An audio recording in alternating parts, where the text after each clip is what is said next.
আজকের ছাত্র জনতার বিজয়ের মাধ্যমে যে স্বাধীন দেশটা আমরা পেয়েছি, এই দেশ একবার ৭১ সালে স্বাধীন হয়েছিল, কিন্তু পরবর্তীতে গত ১৬ বছর ধরে যে সরকার আমাদের কাছে ছিল, অর্থাৎ আওয়ামী সরকার, তারা আমাদের উপর একটা দীর্ঘ জুলুম করেছে এবং বাকশাল বা স্বৈরতন্ত্র তারা চালিয়েছিল।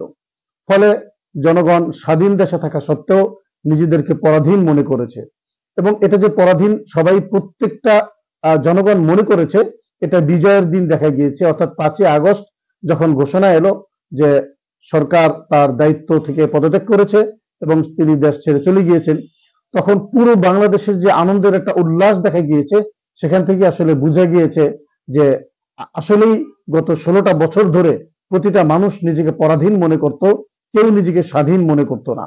আমরাও এটা দেখেছি, আমাদের আশেপাশের আত্মীয় স্বজন, বন্ধু বান্ধব, পরিচিত জন যারা আছেন, সকলের বক্তব্য এমন ছিল যে রাস্তা দিয়ে চলতাম ঠিক, কিন্তু মনের মধ্যে সবসময় একটা আতঙ্ক কাজ করতো, একটা ভয় কাজ করতো। সকালবেলা অফিসের জন্য বের হতাম ঠিক, কিন্তু নিজেকে নিরাপদ বোধ করতাম না।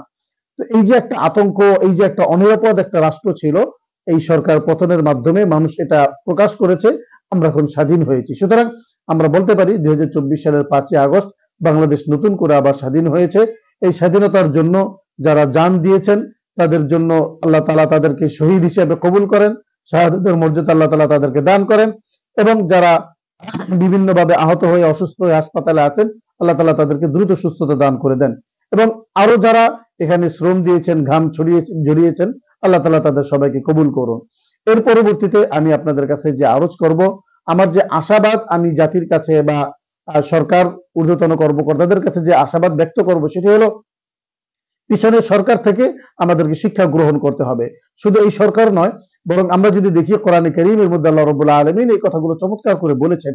ফেরাউনের যে বিশাল এক শাসন ছিল, সেই শাসনকে আল্লাহ মুহূর্তের মধ্যে শেষ করে দিয়েছেন। এই সরকারের চেয়েও সে আরো অনেক বেশি শক্তিশালী ছিল। প্রত্যেক জামানে এমন জালেম সরকার দুনিয়াতে ছিল, আল্লাহ তাআলা তাদেরকে শেষ করে দিয়েছেন। দেখুন, কোরআনে কারীম নাজিল হয়েছে রাসূলুল্লাহ সাল্লাল্লাহু আলাইহি ওয়াসাল্লামের উপর, এবং তখনকার বড় জালেম ছিল আবু জাহেল। আবু জাহেলের নাম কিন্তু একবারও কোরআনে কারীমে আসে নাই, অথচ ফেরাউনের নাম কোরআনে কারীমে বারংবার এসেছে। কেন? মুফাসসিরিনে কেরাম বলেন, এখান থেকে আল্লাহ রাব্বুল আলামিন কিয়ামত পর্যন্ত উম্মতে মুহাম্মাদের জন্য যে মেসেজ দিতে চান, সেটি হলো এই উম্মতে মুহাম্মাদি তাদের জীবনটাকে এমন ভাবে পরিচালনা করবে, কোনোভাবেই যেন ফেরাউনের কোনো চরিত্র এই জাতির মধ্যে চলে না আসে।